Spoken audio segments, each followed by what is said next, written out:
Bonjour, aujourd'hui une vidéo pour donner des éléments de correction à la partie 1 du bac de SVT 2018. Alors seulement des éléments de correction, il ne s'agit pas d'une correction officielle. Alors, le sujet est le suivant, expliquer la formation des reliefs associés aux chaînes de collision et les mécanismes contribuant à leur disparition. Alors vous avez un sujet qui impose un plan, donc on va pas faire compliqué. Une première partie va devoir expliquer comment se crée ce relief qui caractérise une chaîne de collision, et dans une seconde partie, les mécanismes qui font disparaître ce même relief. Alors pour la première partie, la formation du relief, alors vous avez évidemment appris que pour fabriquer une chaîne de collision, il y a au préalable une phase de distension, une phase de divergence avec la mise en place d'un océan, la disparition de cet océan. Mais en fait, ce qui est évidemment au sens strict la collision se définit comme le moment où deux lithosphères continentales se cognent, s'affrontent. Dans l'exemple des Alpes, lorsque le continent africain vient cogner le continent Europe, on est dans la phase de collision. Donc tout ce qui précède cette collision, à savoir la mise en place de l'océan alpin, la subduction de cet océan alpin, est complètement hors sujet. Dans l'énoncé, il n'est pas question de subduction, il est question de collision. Donc la collision commence lorsque l'océan n'existe plus, lorsque le continent Afrique vient cogner le continent européen. Donc tout ce qui précède cette phase de collision est hors programme. Et de plus, la subduction ne crée pas, en fait, de relief de chaîne de collision. Elle va créer un relief qu'on appelle une chaîne de subduction, c'est-à-dire un relief lié au volcanisme de cette phase de subduction. Mais le véritable relief d'une chaîne de collision se met en place seulement lorsque, justement, les deux masses continentales, les deux lithosphères continentales s'affrontent. Donc c'est important de définir les mots-clés du sujet, et là, évidemment, le mot-clé c'était collision, et la collision, la définir, limite évidemment votre sujet. Il n'était pas question du tout de parler de tout ce qui précède cette phase de rencontre des deux lithosphères continentales, donc tout ce qui est divergence, je répète, ou subduction, est hors sujet. Alors concernant cette phase de collision, l'idée est la suivante: lorsque vous avez évidemment des forces de convergence liées au mouvement tectonique, vous avez le continent, toute la lithosphère africaine qui remonte cognée contre la lithosphère européenne, donc ces forces de convergence, vont exercer des contraintes sur la croûte continentale européenne ou africaine. Et l'idée maîtresse est la suivante: si vous exercez des forces de compression ou de convergence sur une CC, elle va répondre de la manière suivante: on va provoquer un écrasement latéral, ce qu'on appelle un raccourcissement horizontal, et toute la matière perdue lors de ce raccourcissement horizontal va être compensée par un développement vertical, c'est-à-dire du relief. Donc voilà comment on crée du relief. Alors dans la réalité, c'est un peu plus délicat, c'est plus précis plutôt. Voilà, ici, si je considère une CC homogène au départ de 30 km d'épaisseur, et ben si j'exerce sur cette CC des forces de convergence, je vais l'écailler, je vais la fracturer. Ici, on va voir apparaître ce qu'on appelle des failles inverses, et le long de ces failles inverses, les morceaux de CC, qu'on appelle aussi des écailles crustales, vont venir s'empiler, et l'empilement, ce qu'on appelle des charriages ou des chevauchements, va évidemment créer un épaississement. Donc vous voyez que créer du relief, lors de la collision, repose sur ce mécanisme. Alors vous aviez évidemment à développer les indices tectoniques de cet épaississement crustal. La CC va répondre et s'épaissir grâce à ces figures tectoniques que vous connaissez bien, les plis. Lorsque la matière est un peu ductile, on peut plisser la roche, ce sont les roches sédimentaires par exemple. Vous aviez à citer les failles inverses, les chevauchements, les charriages, et bien insister sur l'idée que toutes ces figures que l'on trouve tectoniques dans les Alpes sont évidemment la conséquence des forces de convergence et se traduisent toutes par un raccourcissement horizontal et un développement vertical. Et si on développe verticalement, on crée du relief.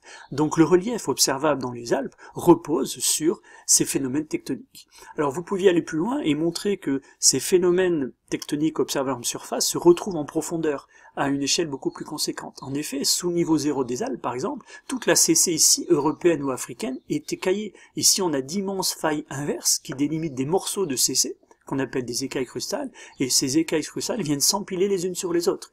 Donc cet empilement crée évidemment un relief important négatif qu'on appelle une racine crustale. Donc vous voyez que pour fabriquer ou pour expliquer la formation du relief associé aux chaînes de collision, il suffit d'admettre qu'à un moment donné, les deux continents se cognent, s'affrontent, rentrent en collision, et que cette collision ou ces forces liées à la collision vont engendrer des fractures de la CC, le long de failles inverses, et tous ces morceaux de CC vont s'empiler, former ce qu'on appelle des nappes de charriage, des chevauchements, et cet empilement va provoquer à la fois le relief positif de surface, mais aussi le relief profond d'une chaîne de montagnes de collision qu'on appelle la racine crustale. Donc si on résume la formation du relief, dans ce premier paragraphe, définir ce qu'on appelle la collision et rappeler qu'elle correspond à la rencontre de deux lithosphères continentales, dans le cas des Alpes, la lithosphère européenne et la lithosphère continentale africaine, sous l'effet évidemment de forces de convergence. Mais tout ce qui précède cet état de collision et qui va donner du relief et hors sujet.